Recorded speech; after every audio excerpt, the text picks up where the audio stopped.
one of the most common questions that at some point in your business life that I've found that business owners ask is when is the right time to explore selling my business, right? However long you've been in business, let's just say you've been in business for 20 years, 40 years, however long, okay? Most businesses are multi-generational. They're passed down, okay, from son to son, daughter to daughter, nephew to grandson. But there gets to a point where one of those owners, they're going to have to ask that question, okay, when is the right time, all right time to explore selling my business? And what I find to be interesting is that most owners don't ask this question when things are actually going badly. Like everything could be going straight down, okay, and they will not ask that question. But when things are actually going well, okay, I mean, the revenue is strong, the team is stable, the business finally feels predictable, the marketing is right, the strategies is working, everything is perfect at this moment. Okay, that is actually when they ask this particular question. I just found that very, very interesting. Okay, but I want to be truthful, right? Here's the reality about that. Okay, exploring options and deciding to sell are two very different things. Okay, so I want to say this again: exploring options and then deciding to sell. They're two completely different things here. All right. And many founders wait until pressure forces the conversation. Okay. Instead of exploring it when they actually have the leverage. So in this video, I want to walk you through how experienced acquisition partners think about timing. Okay.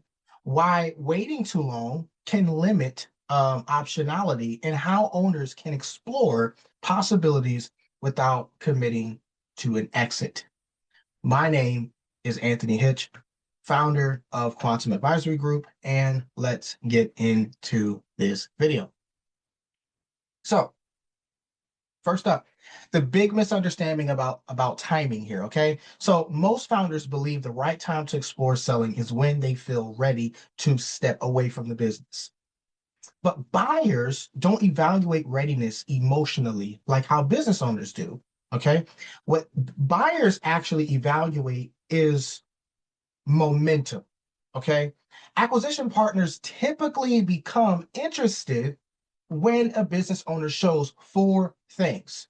Okay. Again, acquisition partners typically become interested when a business owner shows consistent performance. Okay. Number two, stable or growing margins. Number three, operational predictability.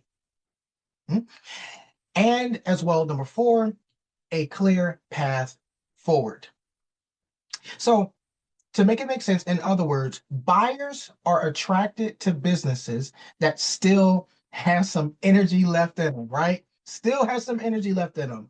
And the challenge is that founders often wait until growth slows down, fatigue starts to set in, or key relationships become harder to maintain. At that point, okay, if that was to happen to your business, or if you're in that space right now in your business, okay, the business may still be strong, but the story becomes, I would say, defensive instead of forward looking, right?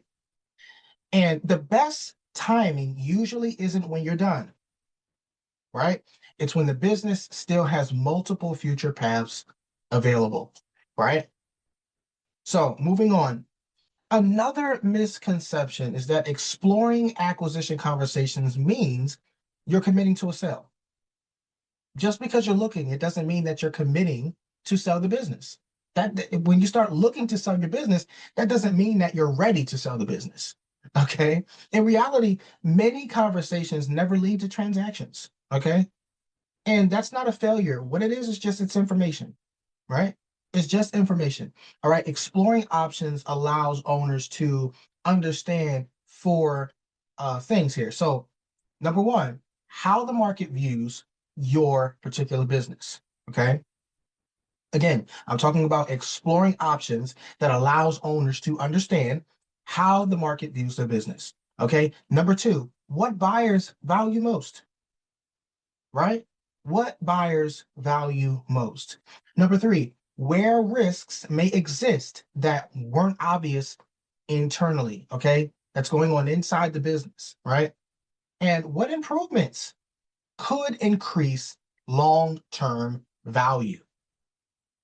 Some owners discover they're 2 years early, others realize they're closer than they thought. And the key is that exploration creates clarity, and clarity creates better decisions. All right.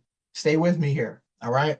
So, there are usually three reasons that founders delay these type of conversations. The first reason why they delay would be identity. So you're like, okay, Anthony, well, what do you mean by identity? Well, the business has been part of their life for years, okay? Sometimes decades, okay, depending on which stage the current business owner is in and the tenure that they've been there, okay? And they're exploring options, or by exploring options, it can feel like admitting the end is near. Even when it's really just the beginning of a new phase, okay? The second is uncertainty. Again, we're talking about why owners often wait too long here, right? So the second is uncertainty here. Owners assume the process will be disruptive or distracting. So they end up deciding to avoid it until it becomes necessary, or they believe it becomes necessary in their business, and they have more time to entertain this idea. And the third is optimism, okay, which is often a strength in entrepreneurship. Many founders believe next year will be even better. And sometimes it is, right? But markets change, industries change, and timing windows open and then they close, okay? So next year is not always the best time. Sometimes the time is now, and sometimes the time maybe a few years, right? So the owners who tend to achieve the best outcomes are not the ones rushing to sell. They're usually the ones who understand their options early on. All right. Now, from an acquisition perspective, timing is less about age or tenure and more about stability. Okay. Buyers look for businesses where performance is repeatable. Buyers look for businesses where leadership isn't dependent on one individual. This is key. If you're a business owner and you're in this phase, stay with me for a minute. I need you to listen to the best of your ability, right? Buyers look for business owners where leadership isn't dependent on only one individual.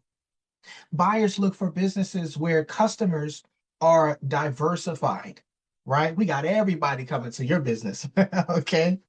And buyers look for businesses where the growth feels achievable with additional resources, okay? Now, when owners explore conversations during this phase, they maintain negotiating strength because they're not under pressure, right? They're not under pressure. And optionality creates leverage, okay, Mr. and Mrs. Business Owner. And leverage allows owners to choose what happens next instead of reacting to circumstances later. In closing, the right time to explore selling a business isn't when you've decided to leave the business. It's when you want to understand what's possible, okay?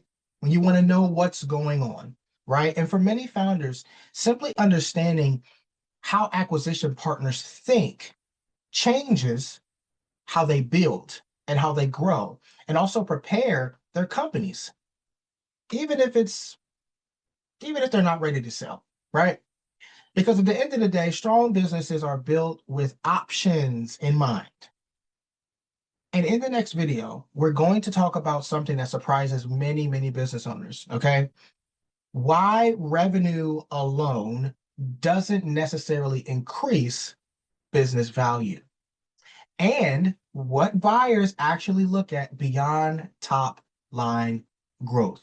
You do not want to miss this. This is Anthony with Quantum Advisory Group, better known as QAG. Listen, we got more content coming.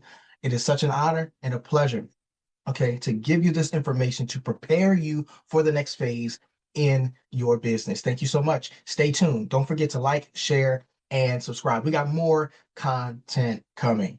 I'll see you soon.